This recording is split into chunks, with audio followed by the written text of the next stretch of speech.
இப்போதும் அவனது செல்போன் ஒலித்துக் கொண்டுதான் இருக்கிறது. அதை அவன் பொருட்படுத்தவே இல்லை.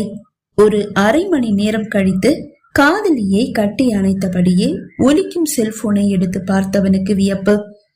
இனியா என்று டிஸ்பிளே காட்ட சட்டென்று காதலியை விடுவித்து விட்டு அழைப்பை ஏற்றவன், சொல்லு மை டியர் என்றான்.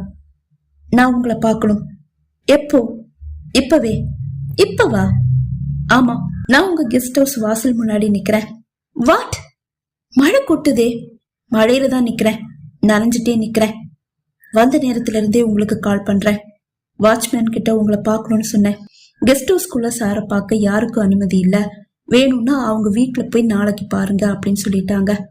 ஆனா இன்னைக்கு இப்பவே நான் உங்களை பார்த்தாகணும். உங்க நம்பர் என் செல்போன்ல இருந்தது. அந்த நேரத்துல இருந்தே கூப்பிடுறேன், நீங்க போனை எடுக்கல. அவ்வளவு அவசரமா? ஆமா. ஓகே, நான்